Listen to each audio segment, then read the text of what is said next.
Donc, je pense qu'on va commencer. Donc, Barka, est-ce que vous êtes en train de voir le partage? Ouais, ok, très Oui, bien. madame.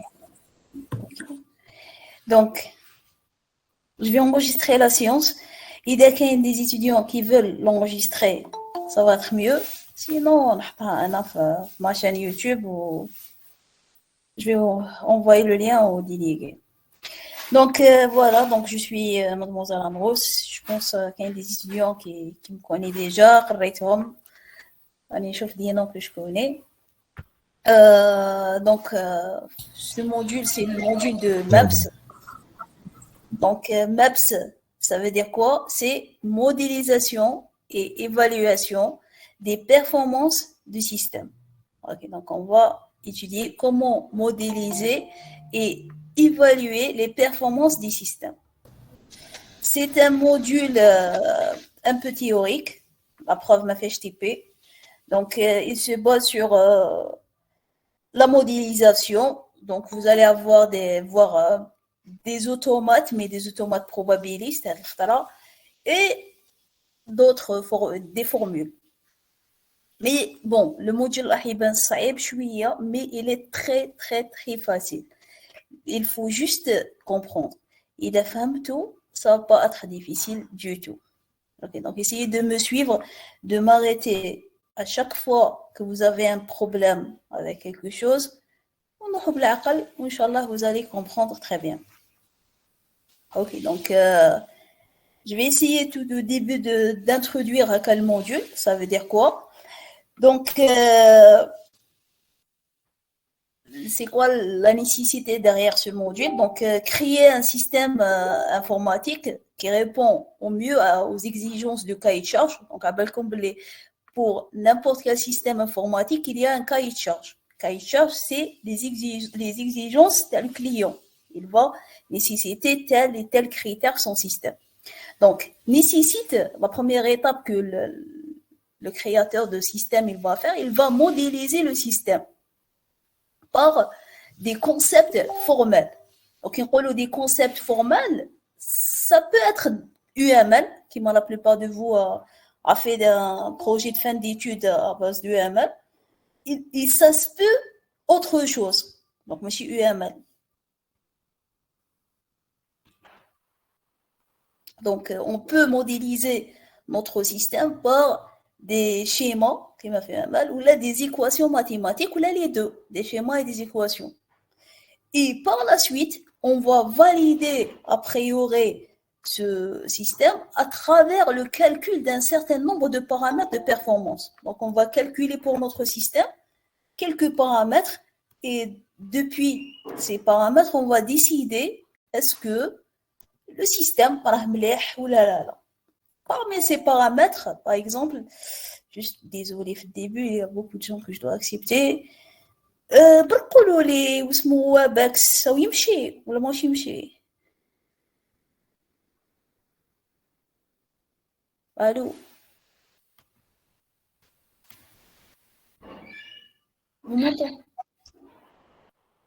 est-ce que كاين des profs là يديروا لكم des cours sur Oui, on Webex? va vous entendre.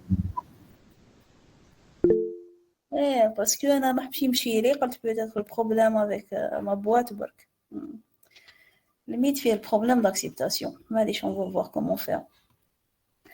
Donc, je continue. Donc, maintenant, un système va être modélisé par un schéma et des équations mathématiques, et puis valider ce système par le calcul d'un certain nombre de paramètres. Parmi ces paramètres, on peut trouver le temps de réponse. Donc, on s'intéresse à savoir est-ce que le temps de réponse de système il est bien ou non. C'est quoi le temps de réponse? C'est le temps qui sépare l'arrivée d'une requête à la fin de son traitement. Donc, il est important de mesurer le temps de réponse parce que c'est un critère qui mesure la qualité de service du système. Un autre critère, c'est le dB. Le dB, c'est le nombre de requêtes traitées par unité de temps. Le système TI que j'ai créé, est-ce qu'il est en train de répondre au dB exigé par le client? هو يسحق par exemple un traitement par exemple 20 requêtes par seconde. Si j'arrive pas à avoir ces 20 requêtes par seconde, ça veut dire que le système TI n'est pas bien. Je dois voir comment régler ce problème. Par exemple, le taux de perte, de rejet. Donc, c'est la probabilité qu'une requête soit rejetée par le système. Des fois, parce que une requête, j'ai pas assez de ressources pour la satisfaire, donc je vais la rejeter. Et donc, je dois calculer ces paramètres ainsi que d'autres. C'est juste un exemple et savoir est-ce que mon modèle il est bien ou non. S'il n'est pas bien, bien sûr, le concepteur doit envisager des solutions. Ces valeurs obtenues ne répondent pas aux critères de cahier de charge. Donc, j'accepte quelqu'un d'autre. Maintenant, c'est quoi modéliser? Donc, un modèle, c'est l'abstraction formelle d'un système réel. Donc, on a un système réel et je dois créer un modèle pour ce système. Donc, en fonction de degré d'abstraction, on obtient un modèle plus ou moins fidèle.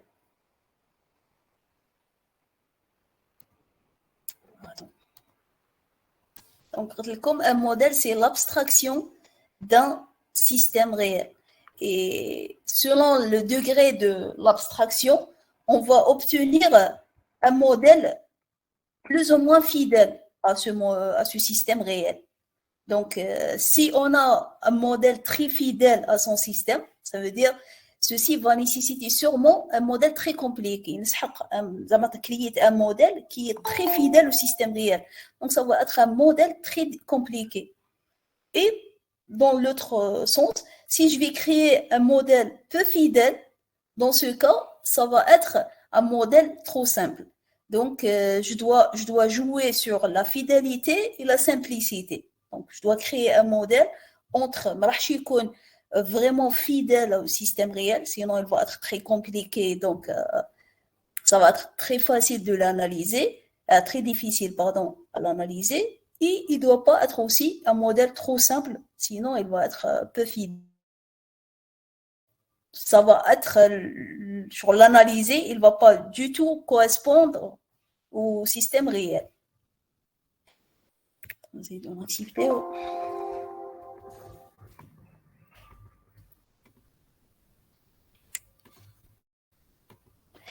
Donc, un modèle peut être caractérisé par plusieurs critères. Donc, un modèle, une fois que je l'ai créé, il va être caractérisé par plusieurs critères. Donc, il peut être statique. Statique, ça veut dire indépendant de temps. Donc, il ne va pas évoluer avec le temps. Il sera toujours statique. Comme il peut être dynamique. Dynamique, ça veut dire il est dépendant du temps. Et donc, il va évoluer avec le temps. Il تبدل مع le temps. Un modèle aussi, il peut être déterministe. Ça veut dire son évolution est déterminée. Ça veut dire l'évolution تاعو, elle correspond à une telle fonction. Mais تبدلش toujours عنده une fonction prédéfinie.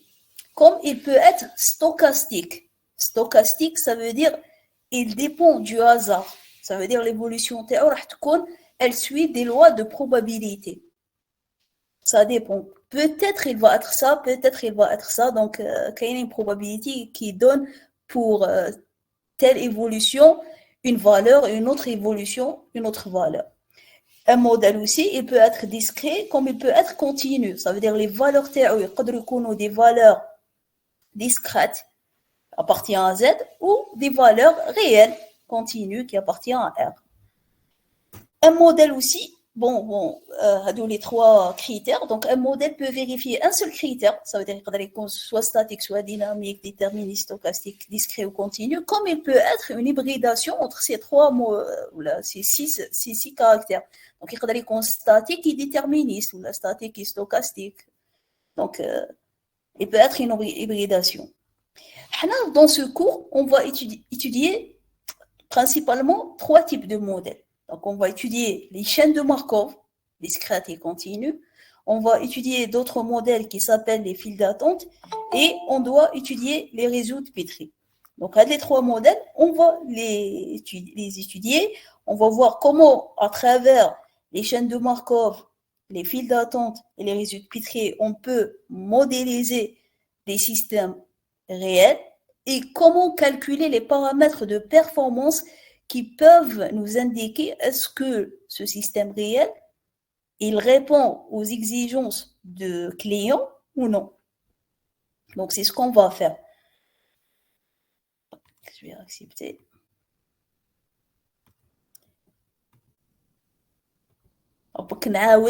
En résumé tout ce qu'on a dit. Donc, on a dit que dans ce module, on va essayer de modéliser des systèmes réels et puis calculer les paramètres des modèles qu'on a obtenus. Donc, parmi les paramètres, par exemple, le temps de réponse, le dB, etc. On a dit que lorsqu'on est en train de modéliser un système réel, on doit faire attention à ne pas créer des modèles très compliqués et en même temps, on doit être fidèle au système réel. Donc, on doit jouer sur la fidélité et la simplicité du modèle. On a dit que un modèle peut être statique, dynamique, déterministe ou la stochastique, discret ou continu. À la fin, on va étudier ces trois modèles pendant ce semestre. Donc, on va commencer avec le premier point, les chaînes de Markov discrètes. Mais avant d'entamer ça, je voulais vous rappeler quelques notions de probabilité, afin que je sois plus à l'aise avec les formules. Donc, expérience aléatoire. Ça veut dire quoi une expérience aléatoire? C'est une expérience dont le résultat dépend du hasard. Par exemple, le lancement d'un dé. Lorsque je la lance, donc c'est une expérience aléatoire. C'est quoi maintenant l'univers des résultats possibles? On le symbolise en général par oméga. Donc, c'est l'ensemble de tous les résultats possibles d'une expérience aléatoire. Le cas de le lancement d'un dé, l'oméga, c'est soit 1, soit 2, soit 6. Donc, j'ai un dé, je vais le lancer, je peux obtenir un de ces résultats. Donc, c'est l'univers des résultats.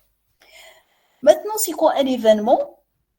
Un événement, c'est un sous-ensemble de l'univers des résultats. Un exemple toujours, par exemple, l'événement A, c'est obtenir un nombre pair. Donc, comme c'est un événement de oméga, et oméga fait les valeurs break, donc A, ça va être soit 2, soit 4, soit 6, parce que le nombre il doit être pair. Maintenant, c'est quoi une variable aléatoire? Donc, une variable aléatoire, c'est une fonction. La fonction, elle prend le départ l'ensemble des résultats possibles et elle va atteindre l'ensemble qu'on appelle l'ensemble d'états. Donc, la signification, c'est une fonction qui est associée pour chaque événement d'une expérience aléatoire, un nombre ou un état. Donc, hada, c'est l'événement, ou ça, c'est une valeur. OK. Ou un état.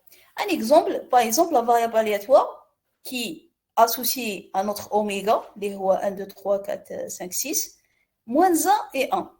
Tel que, pour chaque oméga, petit oméga appartient à un grand oméga, x de petit oméga, c'est moins 1.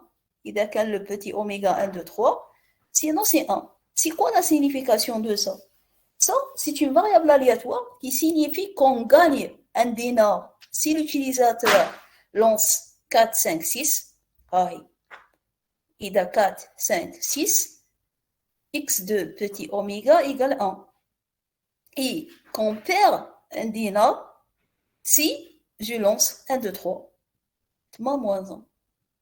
Donc, une variable aléatoire, c'est juste une fonction qui associe pour chaque événement une valeur. On va appeler ça, elle associe pour chaque événement un état.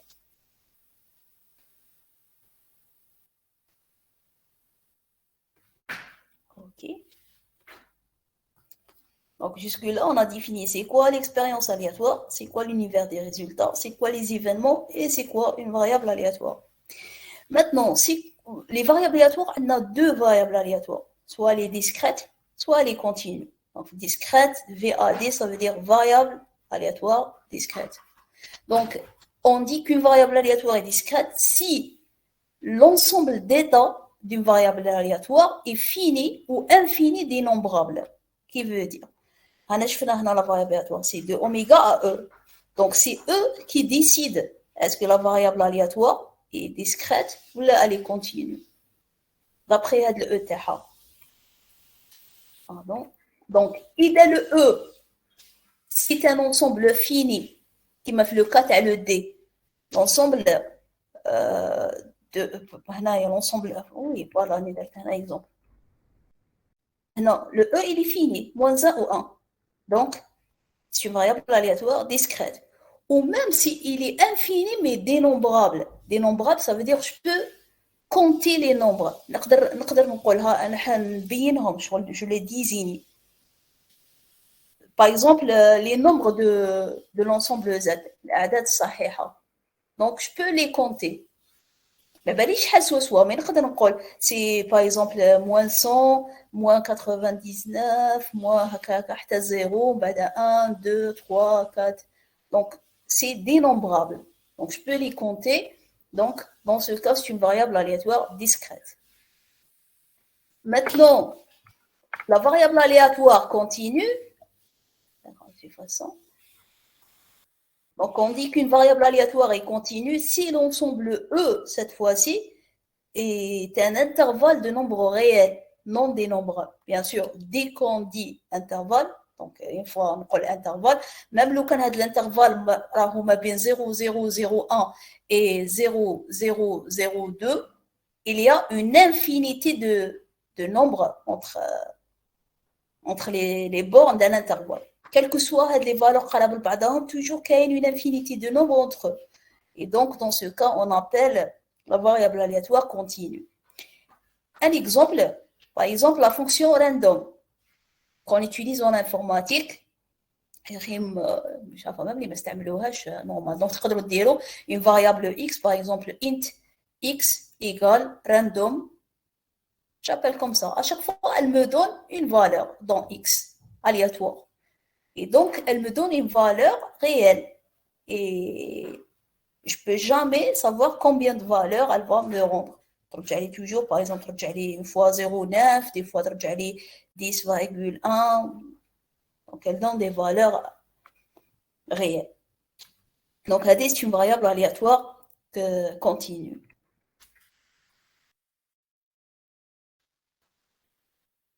Voilà. Maintenant, c'est quoi une probabilité? Jusque-là, on a la probabilité. Hein? Donc, c'est quoi une probabilité? C'est P que la variable aléatoire aura comme valeur une valeur, par exemple n. On la note comme ça, P de x égale n, ou là, P de n directement. Parce que c'est la variable aléatoire qui doit être égale à n. Donc, c'est la probabilité que la variable aléatoire discrète aura comme valeur, aura comme résultat n. Bien sûr, les probabilités sont toujours entre 0 et 1, quel que soit l'événement, toujours sont entre 0 et 1. Et la somme de toutes les probabilités, les événements, une expérience aléatoire égale à 1. Quels sont mes cas possibles? Je dois trouver 1. Exemple. Donc, dans notre exemple précédent, P que x égale à 1, c'est n demi. Ça veut dire quoi, x égale à 1? Ça veut dire que le résultat de ça est égal à 1. Donc, à dire, c'est quoi la probabilité que la variable aléatoire va me rendre 1? Il y a que oméga, il doit appartenir à 4, 5, 6. Donc, n demi ninja.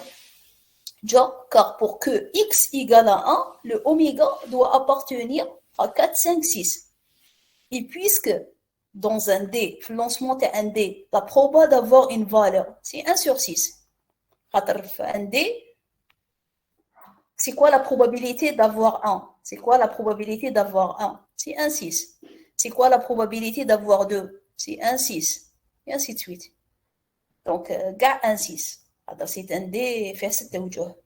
Et donc, c'est quoi la probabilité d'avoir 4? C'est 1, 6. C'est quoi la probabilité ou? On va dire plus parce que ou.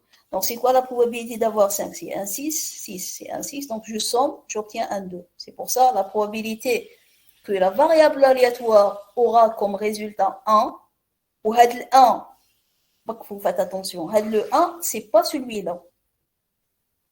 Had le 1, ça veut dire c'est ça, c'est hada. C'est x qui égale à 1. C'est pas oméga. Oméga égale, pour que x égale à 1, oméga va être égal à 4 ou la 5 ou la 6.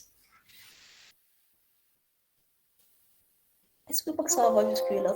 Je pense qu'il y a des questions.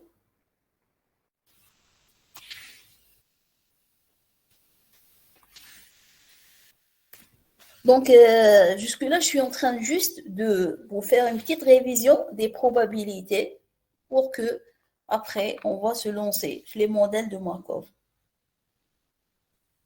Parce que dans les modèles de Markov, on va utiliser quelques formules, donc je suis à l'aise. Même pas c'est quoi une probabilité. Bon, ça ou là, je sais pas pourquoi. Donc ici, je suis en train de faire un petit rappel. Donc, bon, le tableau là, c'était les rappels, le voilà. Donc, la dernière chose, donc maintenant, la densité de probabilité. Le terme, vous l'avez rencontré avant. Donc, ça veut dire quoi? La proba d'une variable aléatoire continue, c'est quoi la proba qu'une variable aléatoire continue aura comme valeur un petit a? Ça veut dire, c'est quoi la probabilité que x égale à 1? C'est 0. Et la variable x continue. Pourquoi? Parce que donc je vais écrire ici, le cas est le d. Ok, le cas est le d. Un d, les valeurs possibles sont 1, 2, 3, 4, 5, 6. Ok. Donc, c'est quoi la proba d'avoir un 1? C'est 1 sur 6. Parce qu'un d, c'est quand. Mais le cas, par exemple, c'est la fonction random. Combien de valeurs j? Par exemple, le random dit entre 100 et 200. Combien de valeurs j'ai dans cet intervalle? C'est plus l'infini. Ok, donc c'est plus l'infini. Donc, c'est quoi la probabilité, par exemple, que random aura comme valeur, par exemple, 10? C'est 1 sur l'infini et ça va être 0. Donc, impossible pour une variable aléatoire de dire que j'ai une probabilité d'avoir une valeur précise.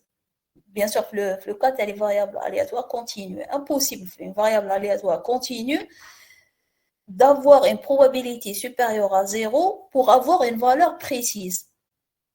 Et c'est pour ça que les variables aléatoires continues, on ne va pas les définir par des probabilités égales, mais plutôt par des probabilités à un intervalle. Donc, je peux dire que j'ai une probabilité que la variable aléatoire est entre une borne inf et une borne sup.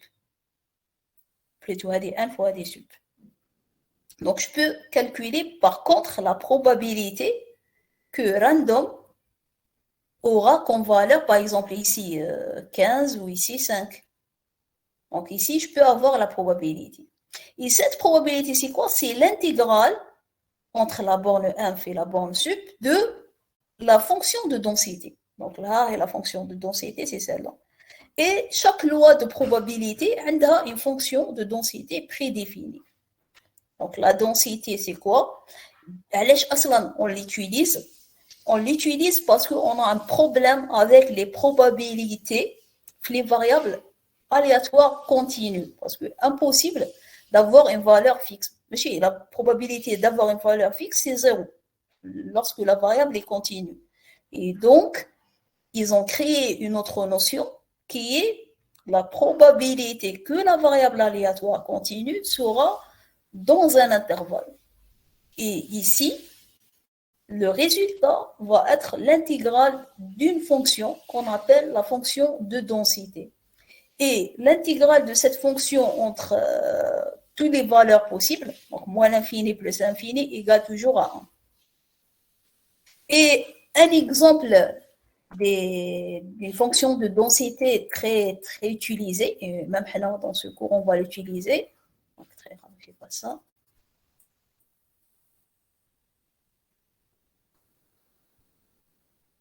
Donc, c'est la fonction, la loi exponentielle d'un certain paramètre lambda. Bien sûr, lambda, ça, c'est une valeur qu'on peut changer à chaque fois.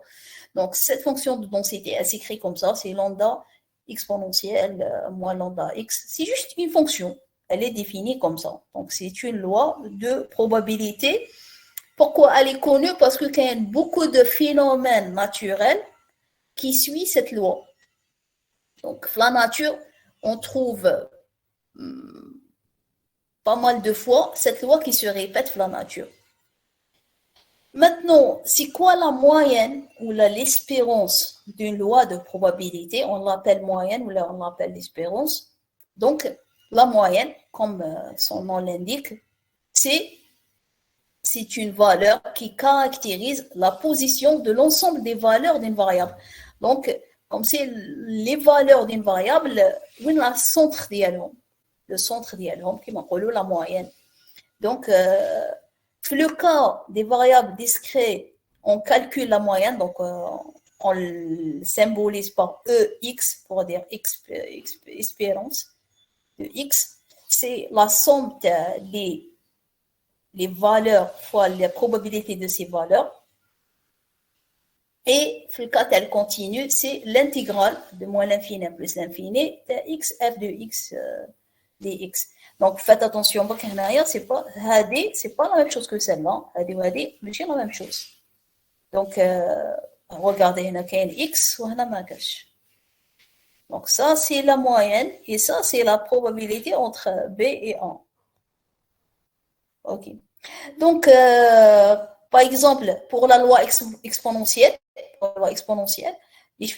donc sa moyenne aussi, elle est connue, c'est 1 sur lambda, sur L de lambda. L de lambda qui est un paramètre de la loi exponentielle, 1 sur ce paramètre, c'est la moyenne d'Yalha. Elle est prouvée mathématiquement. Bien sûr, on ne va pas rentrer dans les détails de ça. Comme, à chaque fois qu'on a besoin de calculer la moyenne, on va mettre 1 sur lambda. Et une autre loi très connue aussi, qu'on trouve qui se répète dans la nature, c'est la loi de Poisson, le paramètre lambda. Elle est définie par cette formule et sa moyenne, c'est lambda. Avec le paramètre lambda, c'est ça la moyenne de la loi de Poisson. Ok. Madame, Oui. la loi exponentielle, qui est Oui, x égale à 0, inférieur. x égale à 0. Oui, inférieur. J'ai fait du copier-coller, j'ai oublié de. كتبت هذه درتها كوبي كولي حطيتها هنا j'ai oublié de mettre inférieur. Oui, sinon impossible. Merci. Madame, Oui. j'ai écrit la loi de Poisson, mais pas Poisson. Oui. Erreur de frappe. Merci.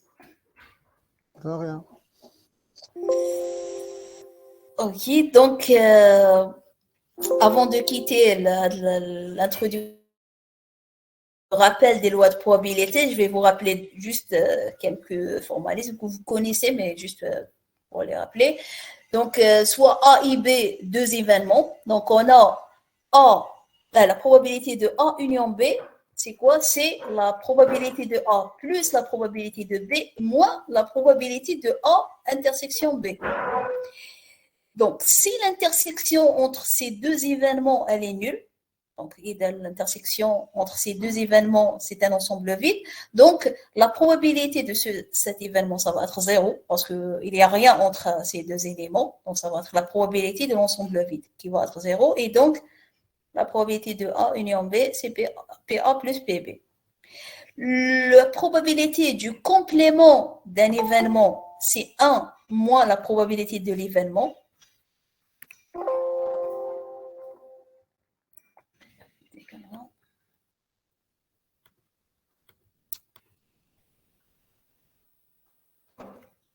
Et aussi, une autre loi très connue, c'est la probabilité conditionnelle. Donc, la probabilité de A sachant B, c'est la probabilité de A intersection B sur PB. Et si les deux événements sont indépendants, ça veut dire ils n'ont pas une relation entre eux. Et donc, PA sachant B, comme A n'a aucune relation avec B, donc le fait de savoir B ne va pas influencer A. Et donc, c'est elle-même la probabilité de A. Et aussi, la dernière notion, si on a B1, B2 jusqu'à Bn représente une partition totale de oméga. Partition totale, ça veut dire que il y a des oméga, fait des valeurs, par exemple 1, 2, 3, 4, 5, 6. Donc, partition totale, ça veut dire que lorsque je prends l'union de les événements, par exemple, je prends ça.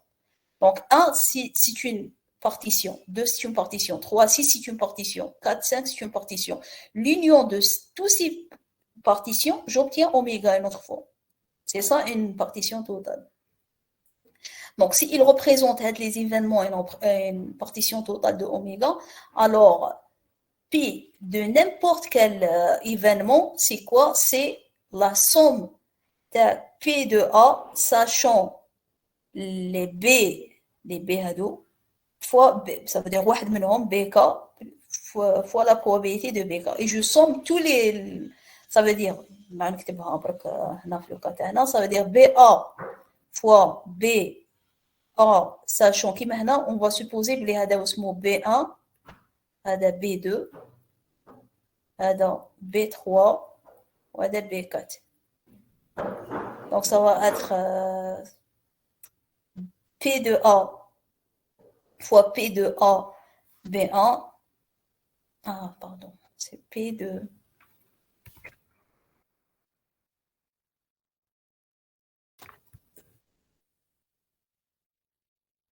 B1 fois P de B1 plus P de A, sachant B2 fois P de B2 plus P de A, sachant B3 fois P de B3, ou la même chose pour le 4. Hein. Tel 4. Donc voilà, donc ça, c'est une loi aussi très connue qui est la loi de partitionnement des lois de probabilité. Donc voilà, ça c'était des notions de probabilité nécessaires pour être à l'aise dans le cours terme. Juste est-ce que vous avez des questions?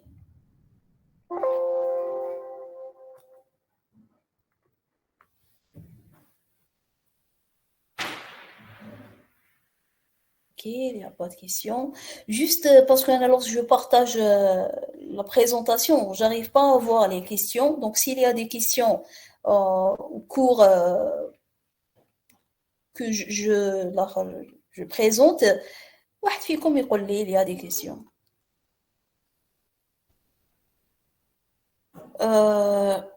Maintenant, une fois on a révisé un peu le cours de probabilité, donc maintenant on va commencer les modèles qu'on a cités auparavant. On a dit que dans notre cours, on va s'intéresser à 3 types de modèles, qui sont les chaînes de Markov, les files d'attente et les réseaux de Petri. On va commencer par les premiers, les chaînes de Markov. Donc, chaque modèle, ça va être un chapitre séparé. Donc, on va commencer par le premier. On va expliquer ça veut dire quoi une chaîne de Markov. Et puis, on va voir comment on peut l'utiliser pour modéliser des phénomènes réels et comment calculer les paramètres de performance qui vont nous permettre de décider est-ce que le modèle il est bien ou non. Donc, avant de définir c'est quoi un modèle de Markov ou une chaîne de Markov, on doit définir c'est quoi un processus stochastique. Donc, très souvent, lorsque nous étudions un phénomène qui dépend du hasard et qui évolue dans le temps, ces phénomènes sont modélisés par une famille de variables aléatoires, dites processus stochastiques. Ok. Donc, en général, on utilise les processus stochastiques pour représenter les phénomènes qui dépendent de hasard. Donc, un processus stochastique, c'est quoi formellement? Donc, c'est une famille de variables aléatoires définies sur le même espace de probabilité et qui prenant des valeurs dans l'espace d'état E qui est indexé par le paramètre T. Bon. C'est une variable de variable aléatoire, c'est tout. Les gars, c'est hadara. Donc, à chaque fois que je change le T, l'indice, c'est une autre variable. Donc, c'est pour ça qu'on dit c'est une famille de variables aléatoires. Par suite, les variables aléatoires x et t correspondent à l'état de phénomène à l'instant t. Donc, si l'ensemble T est dénombrable, alors on va parler du processus stochastique discret. Et si le T, c'est-à-dire le temps, il est continu, on va parler de processus stochastique continu. Aussi, l'ensemble des états, il peut être aussi discret ou continu. Maintenant, on va juste...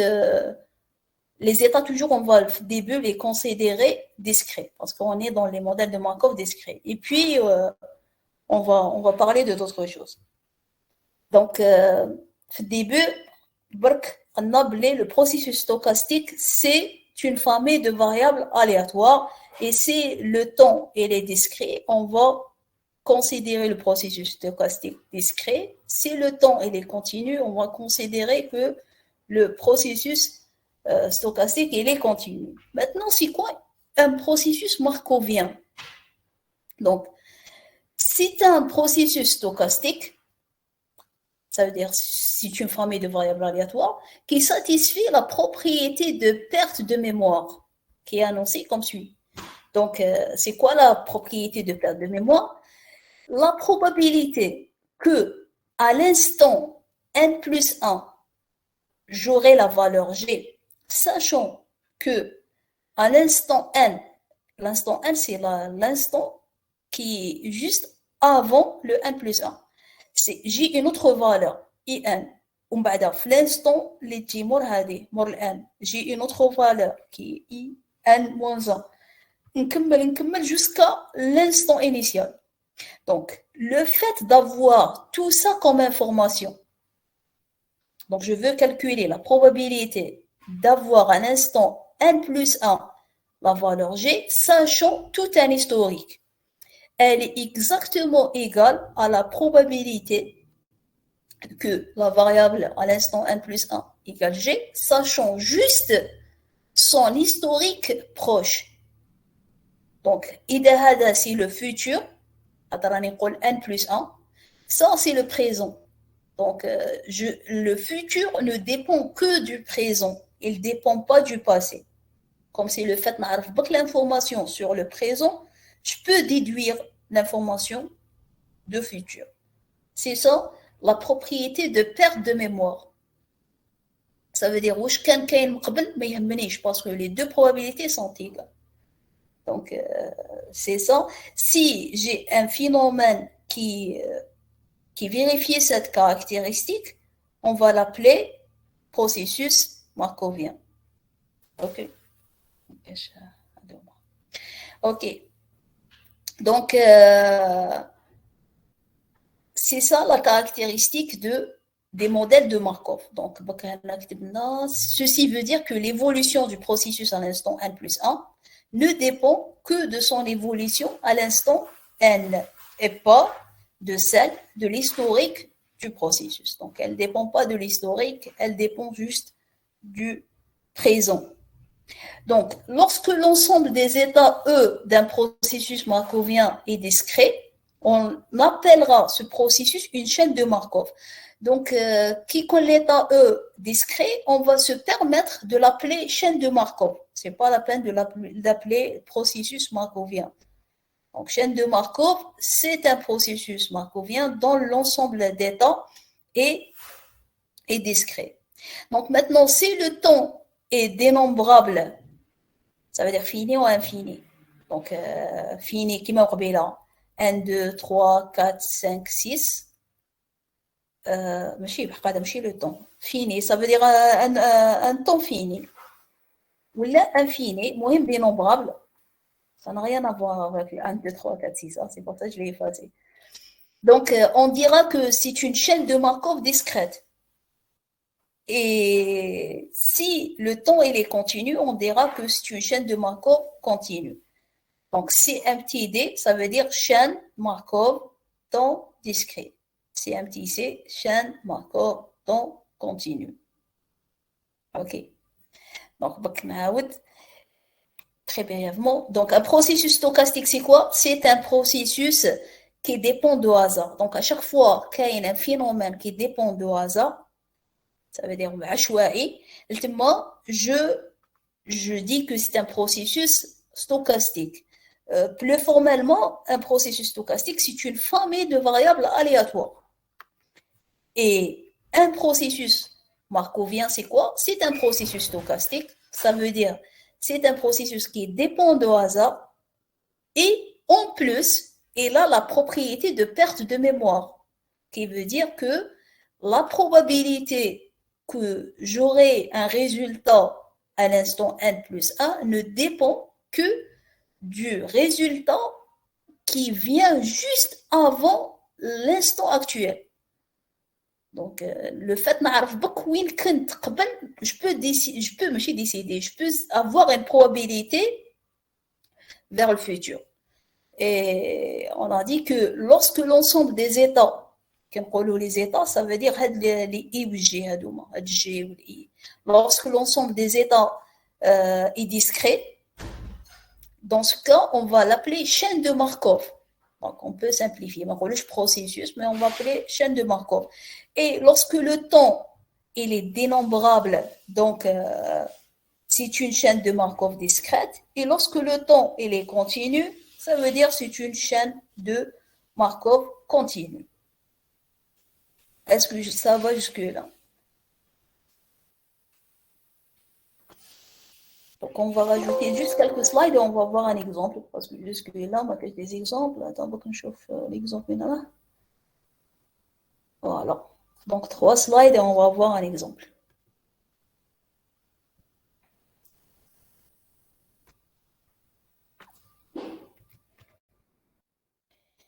OK. Maintenant, c'est quoi la probabilité de transition?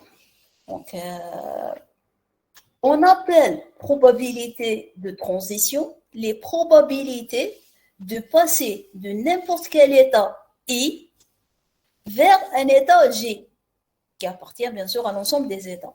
Donc, c'est la probabilité de passer d'un état I d'un état G. Transition, ça veut dire probabilité, transition, ça veut dire عبور. Donc, c'est de passer d'un état à un autre. Qui veut dire qu'on doit définir la probabilité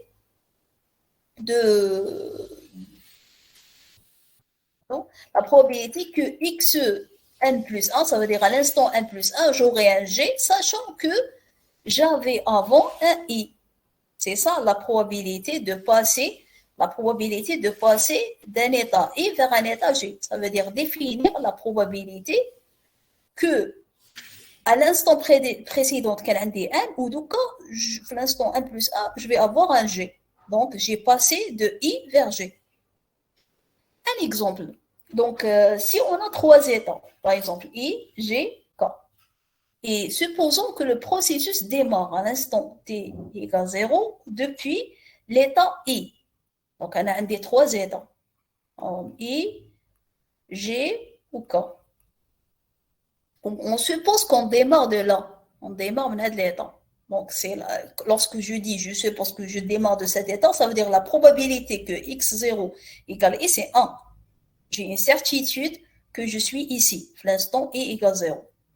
Maintenant, à l'instant 1, c'est l'instant qui va suivre le 0. Donc, quand 0. Donc, l'instant 1, je dois donner la probabilité que, أنا بالي بلي راني في 0 كنت في i. Je dois donner la probabilité que l'instant 1, je vais rester في i. Peut-être je vais rester في i. Comme je dois définir l'instant 1 la probabilité que je vais aller vers le G. C'est 0 في i et puis je vais aller vers le G à l'instant 1.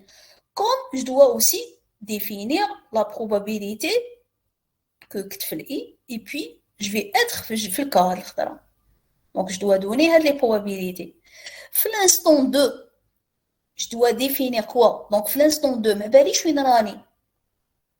Donc في الان في الزيرو كان على بالي بلي شوي في الاي. Mais في l'instant 2 je sais pas وين راني. Peut-être راني هنا, peut-être راني هنا, peut-être راني هنا. Parce que peut-être قعدت في بلاصتي, peut-être رحت للجي, peut-être رحت للكا. Et donc je dois définir quoi? Je vais supposer في l'instant 1 راني في l'instant 1 راني في الاي. OK. Au début, je vais supposer que l'instant 1 راني في الاي. Et je dois définir les probabilités. باش نروح للجي, باش نروح للكا, باش نقعد في الاي. Et puis, je vais supposer que l'instant 1 راني في الجي. Et je dois définir la probabilité نروح للكا, نقعد في الجي ولا نروح للاي. Et puis, je dois supposer que راني في الكا, l'instant 1. Et je dois calculer la probabilité que في 2, je vais rester في الكا, plutôt راح نروح للاي, ولا je reste, ولا نروح للجي, ولا je reste في الكا. Ok, donc il y a la même chose, l'instant T3, et ainsi de suite. Donc, je dois calculer pour chaque instant, c'est quoi les probabilités de rester dans le même état, d'aller vers tous les autres états possibles. Bien sûr, ça va être beaucoup plus simple que ça parce qu'on va supposer quelque chose. Donc, on va supposer l'homogénéité. Et donc, ça va nous faciliter le calcul. Sinon, pour chaque instant, je dois définir c'est quoi toutes les probabilités possibles. Et ça change. À chaque instant, je dois supposer que je suis dans un état et calculer toutes les autres probabilités. Mais, dans notre cours, on va supposer ce critère-là qui dit qu'une chaîne de Markov est homogène si les probabilités de transition entre états ne dépendent pas du temps. Donc, ça veut dire que la probabilité elle ne dépend pas de cet instant. C'est toujours la même. Donc, là, l'instant 2, l'instant 3, ou l'instant 4, ou là, c'est toujours la même probabilité. Donc, ça va simplifier les choses. Donc un abord qui veut dire elle ne dépend pas de l'instant dans lequel la transition se réalise, mais seulement de l'état depuis lequel elle s'y produit.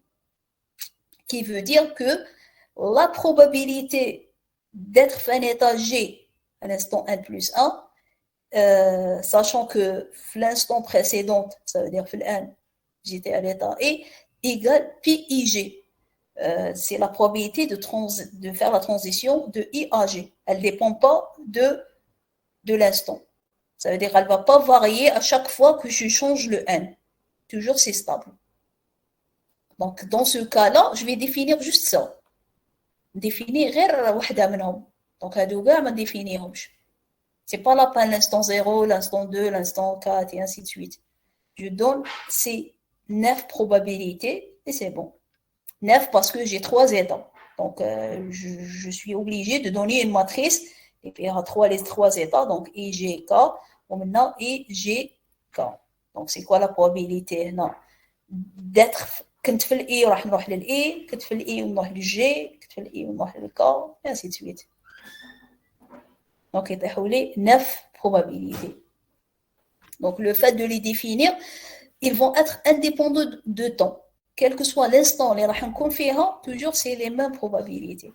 C'est ça la propriété d'une chaîne de Markov qu'elle soit homogène. Donc dans la suite de notre cours, on va supposer toujours que la chaîne de Markov est homogène. Et dans ce cas, nous pouvons associer à la chaîne de Markov une matrice de transition. C'est la matrice que je viens de dessiner. On va l'appeler MT, matrice de transition. Une telle matrice est stochastique. Stochastique, ça veut dire quoi? Une matrice stochastique, ça veut dire que la somme des valeurs de chaque ligne est égale à 1. Donc, lorsque j'assomme les lignes, je dois trouver un 1. Pourquoi? Parce que lorsque j'étais un état I, je peux soit aller vers I, soit aller vers G, soit aller vers K.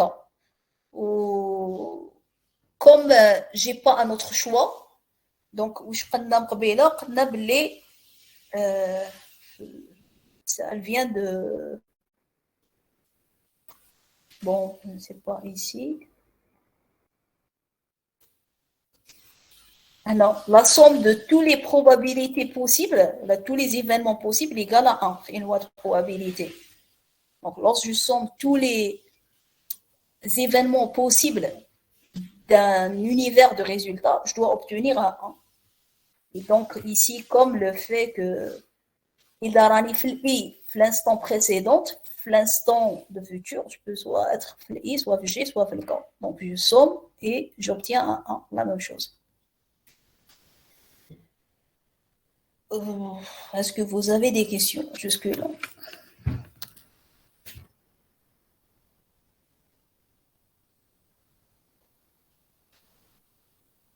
Ok. Donc, bien sûr, avec les exercices, ça va être beaucoup plus intéressant. Mais au début, je suis obligée de définir ces notions avant de passer à donner des exemples et des exercices.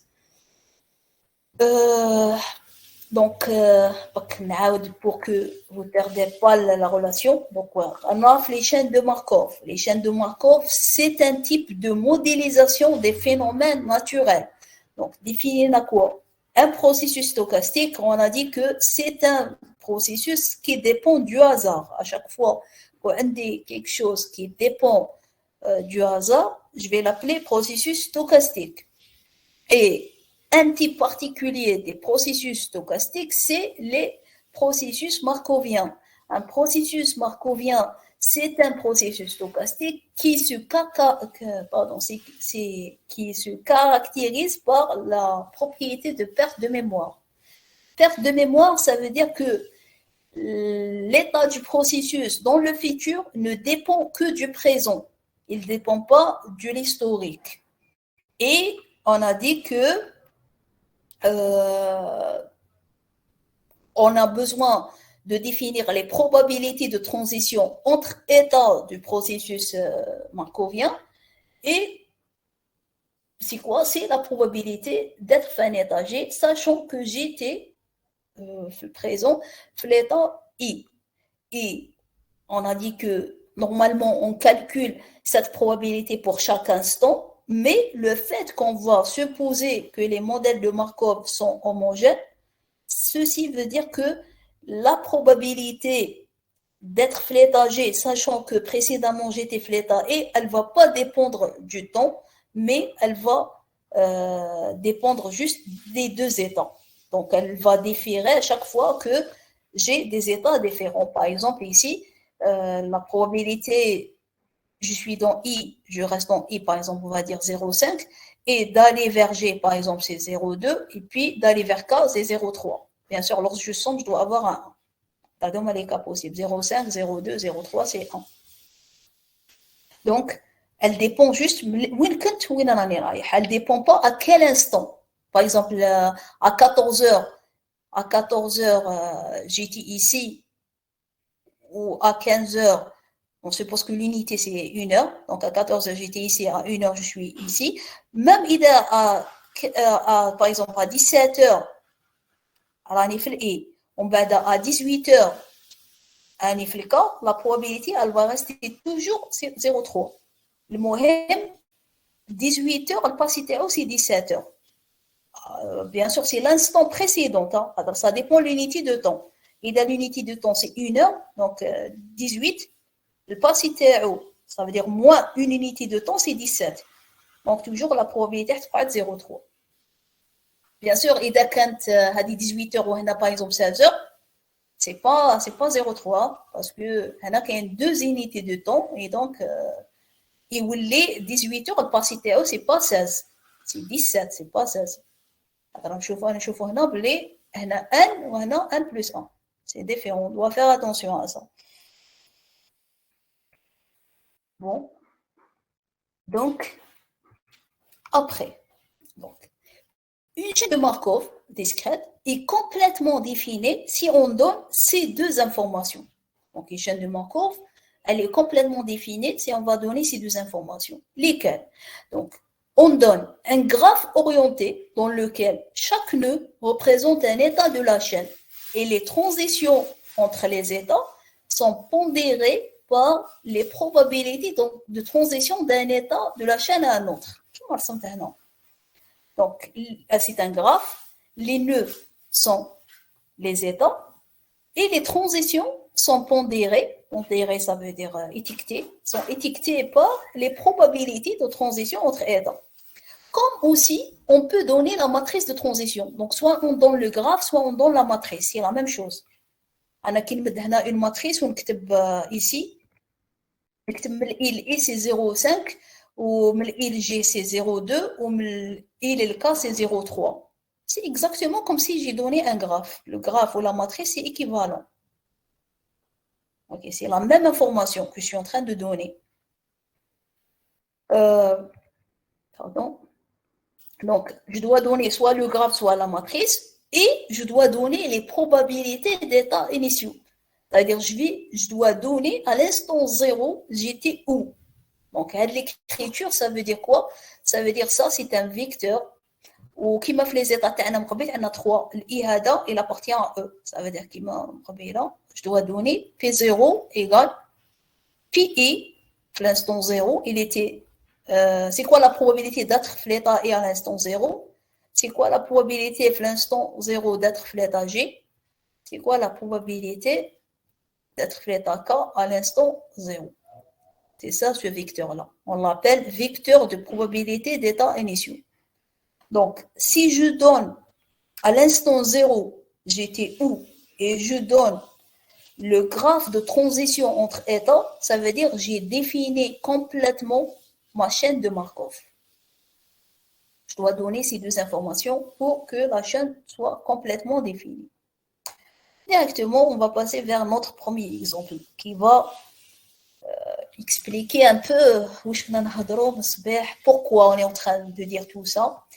Donc, c'est un exemple concret, donc c'est pas théorique. Donc, fait d'exemple, considérons un système ou un processeur pouvant se trouver à deux états possibles en un jour n. Donc, le jour n, il est soit en marche, et on va modéliser cet état par M, marche, qui veut dire M, soit il est en panne, donc P. Et soit les probabilités suivantes. Donc, c'est quoi la probabilité d'être en marche et de rester en marche le jour suivant?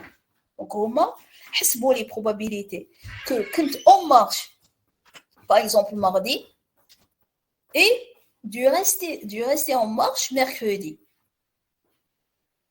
C'est 3 sur 5. C'est quoi la probabilité d'être en marche et puis de tomber en panne le jour suivant? C'est 2,5 sur 5. C'est quoi la probabilité d'être en panne et de rester en panne le jour suivant? C'est 1,5. C'est quoi la probabilité d'être en panne et puis être en marche le jour suivant? C'est 1,5. Et il nous demande de modéliser ce problème-là. Donc,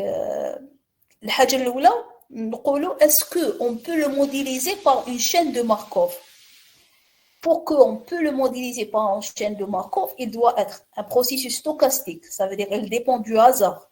Et en plus de ça, il doit qualifier de la caractéristique de perte de mémoire. Est-ce que les deux trucs sont vérifiés? Est-ce qu'il dépend de hasard? Ou est-ce qu'il a la propriété de perte de mémoire?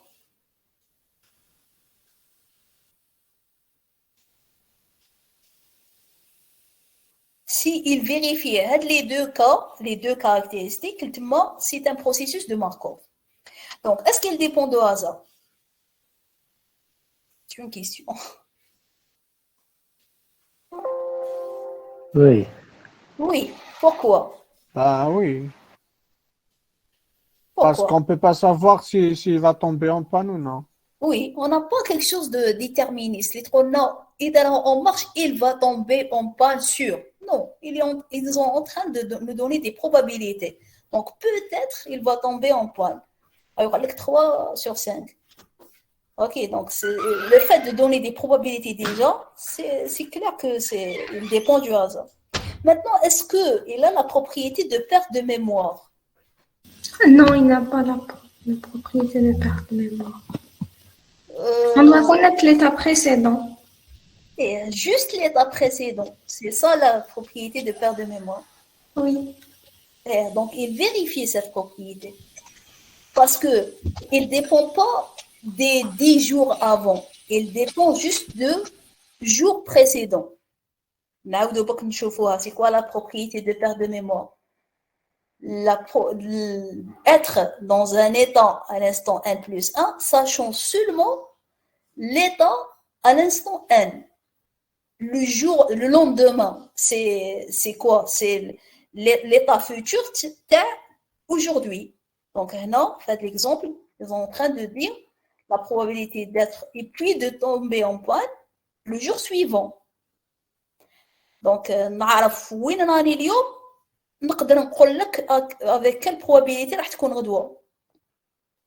Donc, il vérifie تاني هاد la propriété. لو كان قالوا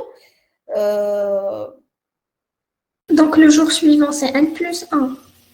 oui, voilà. Le jour suivant, c'est n plus 1. Ou aujourd'hui, c'est n.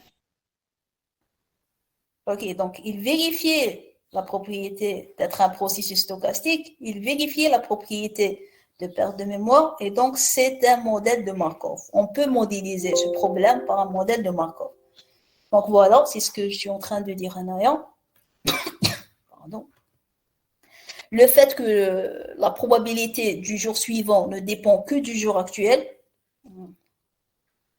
rapidement, donc dire des erreurs, donc du jour actuel, donc le modèle vérifie la propriété de Markov. Bien sûr, il est en plus un processus stochastique, donc il dépend de hasard. On va donner le graphe maintenant. Ok, donc le graphe, c'est quoi? J'ai deux états, soit en panne, soit en marche. Je vais exactement, juste écrire les probabilités. Donc, on est en marche. Rester en marche, c'est 3 à 5. Donc, voilà. On est dans l'état en marche. Je reste en marche avec 3 à 5. On est en marche pour tomber en panne, c'est 2 sur 5. On est en panne. Rester en panne, c'est 1 demi. On est en panne. Devenir en marche, c'est 1 demi. Donc, soit je le modélise comme ça, soit je le modélise par une matrice de transition. Qui veut dire هذا le P وهذا marche ومنها P marche. Donc P du restif le même état c'est 1 demi, P marche c'est 1 demi, P marche c'est 1 demi. Marche rester aller vers panne c'est 2 5 non. Marche aller vers panne 8 2 5 voilà c'est 3 5. Après je vais corriger ça après avant de vous envoyer le support. Donc, voilà, c'est ça une matrice de transition, d'après cet exemple-là. Les probabilités initiaux, ils ont rien donné. Donc, ils n'ont rien donné à propos des probabilités initiales. Donc, ça veut dire quoi la probabilité initiale? Ça veut dire, l'instant 0, je suis où? Ça veut dire, c'est quoi la probabilité d'être flottant en marche, l'instant 0, et c'est quoi la probabilité d'être flottant en panne, l'instant 0. Elle peut être soit 1, 0, soit 0, 1. Donc, je suis soit en marche, et donc, sûrement, je ne suis pas en panne, soit je suis en panne, et donc, je ne suis pas en marche. Ok, ici, je suis en train juste d'expliquer, initialement, on est soit en marche, soit en panne. Donc, lorsqu'on va faire une étude, on doit étudier le cas avec cette probabilité initiale et avec celle-là. Si l'exercice, bien sûr, il ne donne pas des informations sur l'état initial. Est-ce que c'est clair? Comment on a modélisé ce problème-là avec une chaîne de Markov? Il y a une personne qui vient d'arriver, malgré que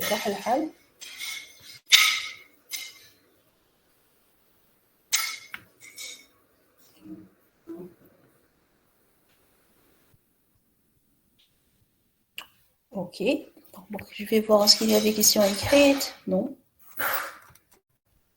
Donc on va continuer. Maintenant, Avec une chaîne de Markov discrète, on s'intéresse à deux types d'analyses. Ok, donc il y a deux types d'analyses à lesquelles on s'intéresse sur les chaînes de Markov discrètes.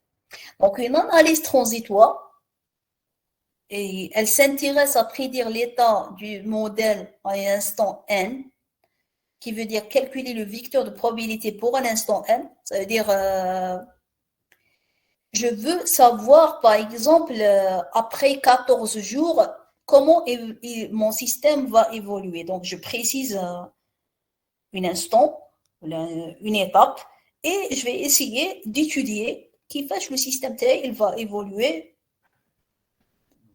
à tel temps, je précise le temps.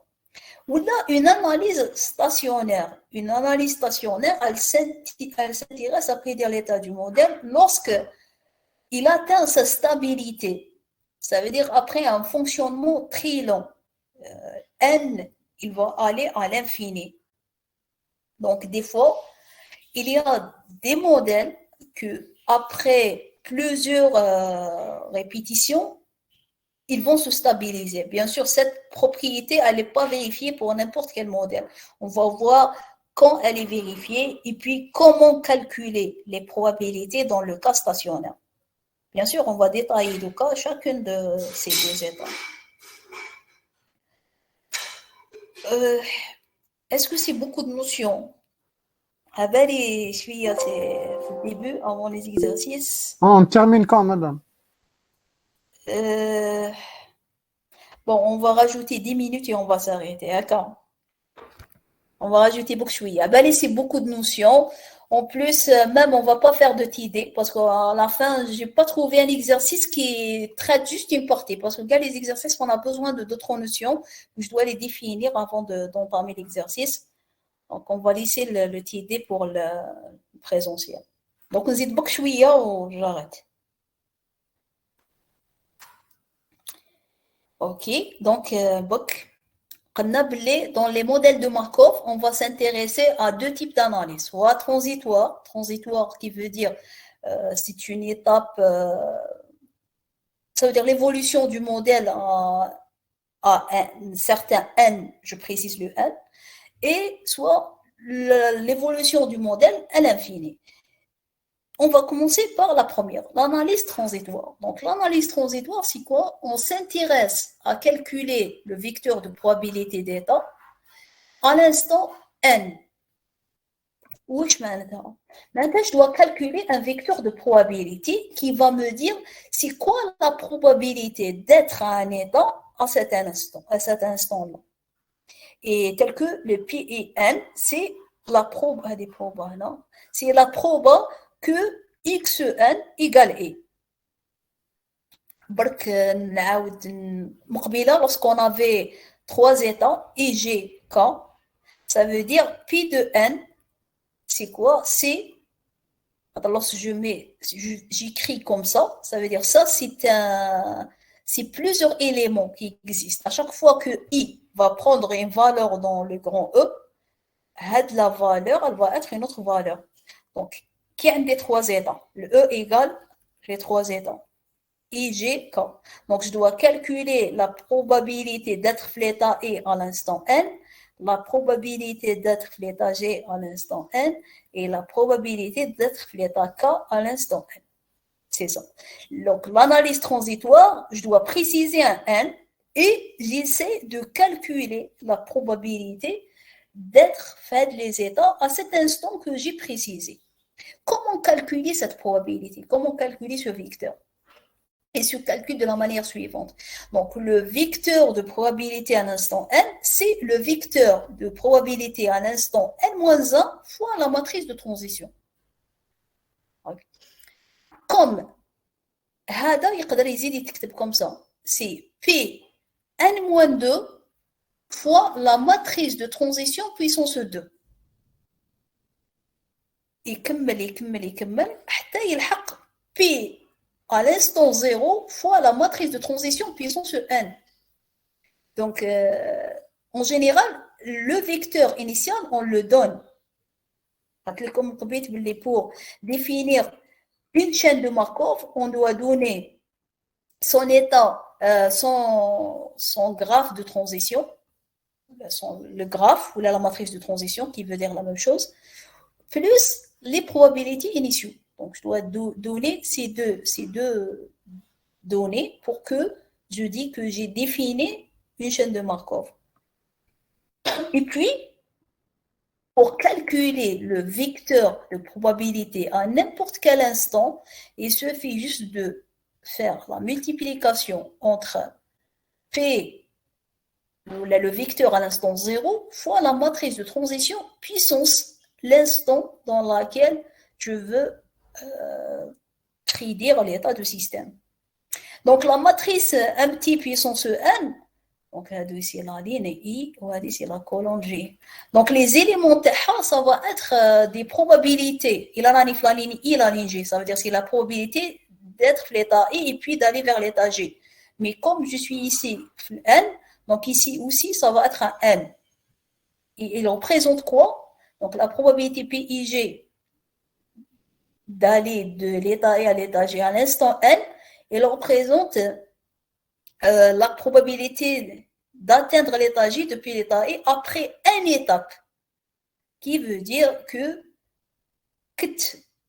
la variable aléatoire à l'instant M, elle était dans I, et puis à l'instant M plus N, donc était M, M plus N, donc combien d'étapes j'ai fait? J'ai fait une étape. Donc, ce N-là, c'est lui qui est mentionné ici.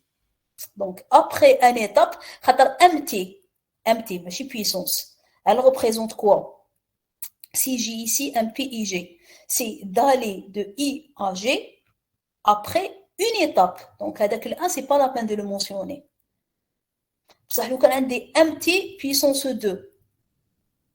Ça veut dire MT fois MT.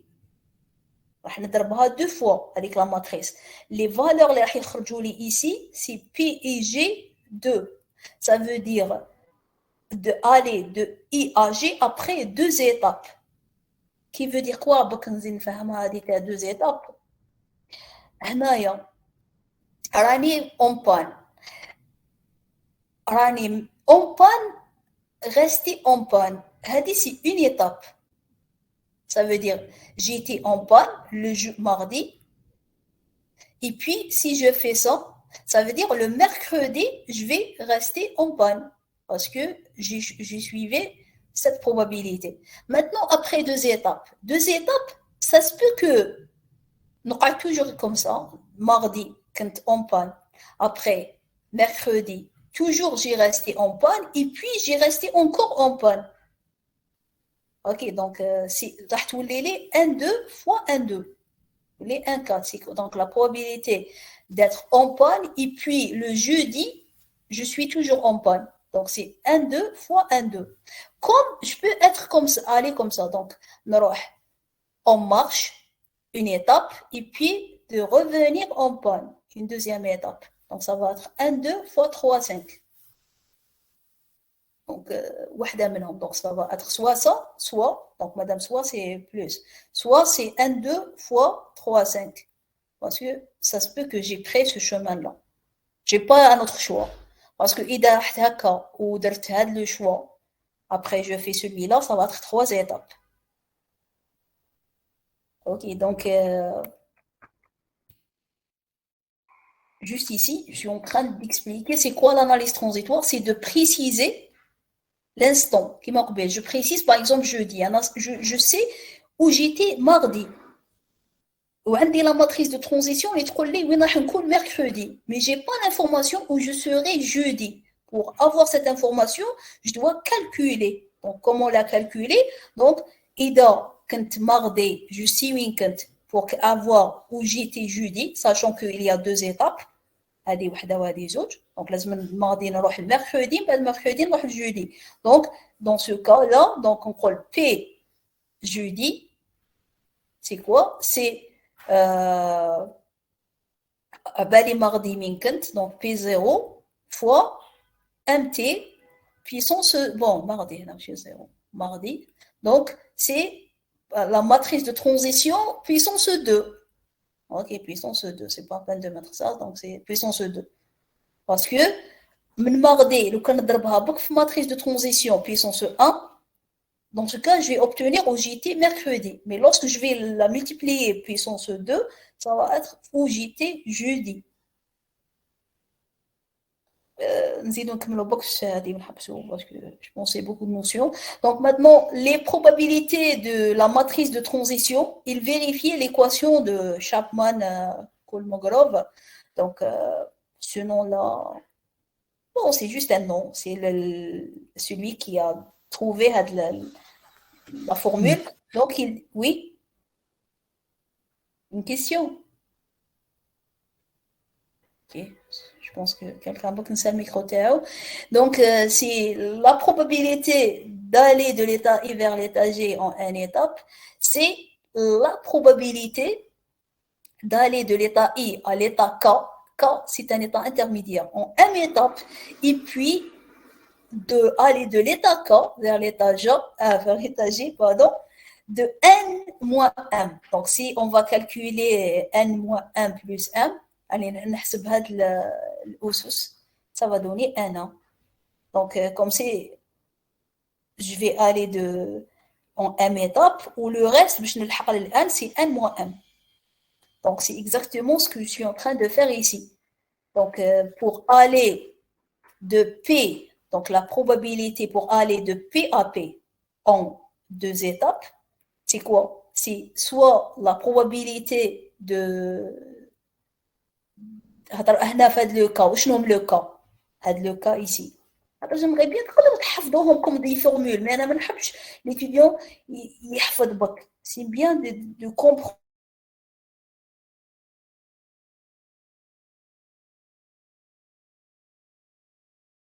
Le cas, il peut être soit en panne, soit en marche.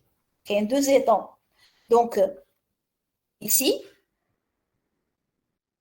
donc, d'aller de panne en 2 étapes. Donc, soit j'étais en panne et je vais rester en panne en une étape, fois la probabilité d'être en panne et de rester en panne en une étape.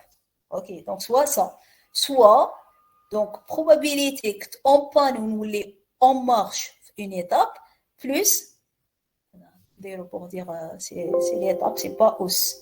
Donc, et plus la fois la probabilité que je suis en marche, puisque en marche maintenant, la fois, et puis aller en panne en une étape. Ok, donc les 2 étapes, donc soit en panne, on va en panne, soit en marche, et puis من marche جيت en panne.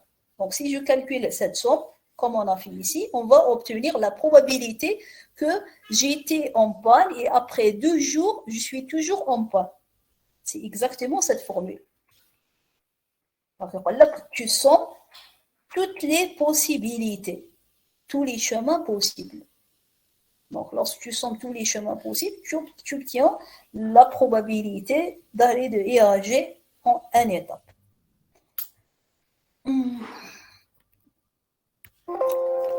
Donc, est-ce que vous avez des questions?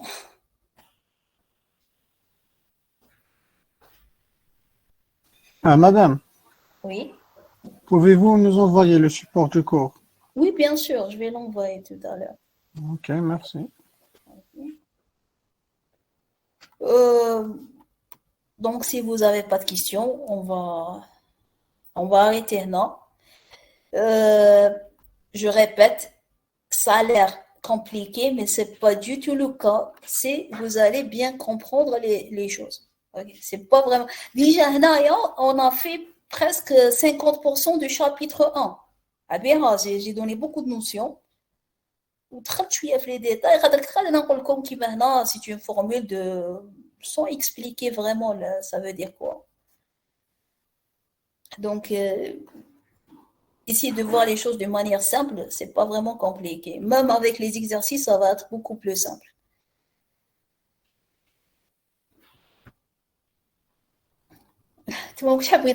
Est-ce que c'est simple, c'est très difficile, vous trouvez ça c'est difficile?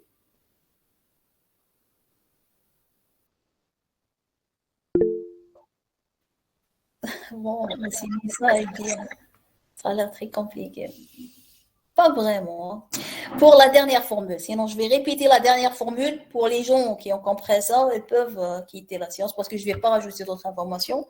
Mais alors, donc, la formule, je vais faire quelque chose, je vais la prendre maintenant, on va donner l'exemple. Ok, non.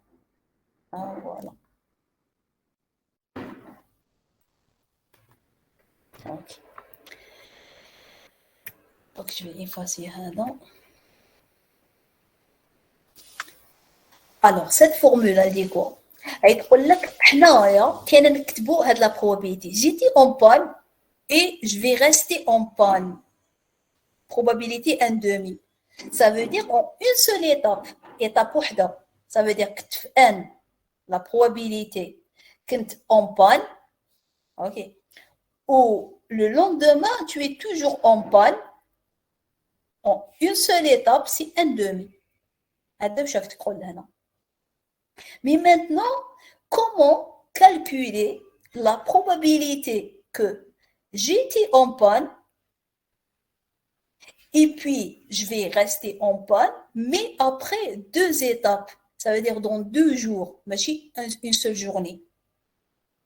هذيك ماهيش مديسيني هنا. Mais comment la calculer? Chapman Kolmogorov, il donne la formule. اللي عندها معنى ثاني مقبله والله calculer sans savoir la formule. Elle dit quoi? Pour que je suis en panne, après 2 jours, je reste toujours en panne. Ça veut dire quoi? Soit quand en panne, وغدوة من داك toujours راني en panne, وغدوة من داك, ça veut dire après 2 jours ثاني, غدوة من داك تاع غدوة من داك, je suis toujours en panne. Ok, ça veut dire, par exemple, mardi, quand en panne, mercredi, راني en panne et jeudi aussi راني en panne. هذه واش معناتها 2 étapes. هذه une étape وهذه la deuxième étape. Ça veut dire من لهنا عندي 2 jours, 2 étapes. بصح هذا الرسم او يبين لك après une étape برك. Donc c'est quoi cette probabilité? واش نها la proba que après 2 jours on connaît en panne. Donc soit راني كنت en panne mardi, mercredi je suis toujours en panne et mercredi je suis toujours en panne. Ça veut dire تولي 1/2 fois 1/2. هذا المدى كنت en panne وزيد l'autre jour toujours راني en panne. Soit رحت وليت en marche, ça veut dire من كنت en panne يا اخي mardi, mais mercredi je suis en marche et puis jeudi je suis en panne. Ça se peut ça le chemin ثاني. C'est-à-dire رحت هكا et puis la marche وليت en panne. Et dans ce cas, donc on dit plus parce que c'est un ou, c'est 1/2 qui est 1/2 fois 2 sur 5. Parce que من marche vers panne, c'est 2 sur 5. Ok. Donc, هادو هما الاحتمالات اللي كاين. Soit en panne وقعت en panne, soit وليت en marche وبعدها وليت en panne. ما كاينش un autre chemin pour faire 2 étapes وفي نهار لو جودي نلقى روحي اون بان. وهذا اكزاكتومون واش غيتقول هاد لا فورمول. غيتقول لك باللي tu fais quoi? Tu dois sommer quoi? Sommer sur tous les états possibles. حنا شحال من état عندنا زوج, soit P soit marche. عندنا زوج بك لي états. لو كان نابليكيو لا فورمول sans comprendre, نابليكيوها. دونك واش يقول لي احسبي la probabilité de être en panne et puis un état intermédiaire, ça veut dire je choisis celui-là. Le cas, il va être P. Donc P, en une seule étape, le M, je prends 1, et puis je prends 2 moins 1. Ça veut dire ça va être toujours 1. Donc fois la probabilité, bada, من هذا هو الكا يا أخي. يولي هنايا donc P, ou G, c'est quoi G? C'est celui-là. Donc c'est P. Une seule étape. Plus, parce que c'est la somme sur tous les états possibles. Donc, كملت مع ال P. نروح دوكا لل M. Plus P. ال I تاعي c'est P هذايا. Donc, c'est P. نروح لل M. En une seule étape. Fois P. le K هو ال M. Donc, le M fois G. هو ال P. Donc, P. En une seule étape. أنا le N تاعي c'est 2. Et 2 كي نقسمو ما نقدرش نقسمو autre chose à part 1 et 1. لو كان سي بلوس دونك 5 ولا نقدر ندير بلوس، نقدر ندير 1 وهنا 4 ومن بعد هنا 2 وهنا 2 هنا 3 وهنا 1. Mais comme j'ai 2, je peux pas, donc عندي 2 نقدر ندير 1 1. 0, je peux pas le faire parce que je peux pas faire une transition en 0. 0, c'est d'être en étape. صح إلا درت une transition, ça veut dire استهلكت une journée, استهلكت une unité de temps. Est-ce que ça va? Mon Brahim lui pose la question. Ok, donc je répète, on est en train d'étudier ce modèle pour pouvoir modéliser des phénomènes réels et puis de calculer des paramètres de performance qui vont nous indiquer est-ce que le modèle Tana il est bien ou là non. Ok, donc si vous n'avez pas de questions, on va s'arrêter là. Et la prochaine fois, on va continuer. Ça veut dire quoi quelques exemples, plus c'est quoi l'analyse stationnaire, et puis directement on va entamer le TD. Ok. Donc je vais arrêter là. Et merci pour votre attention. Merci, madame.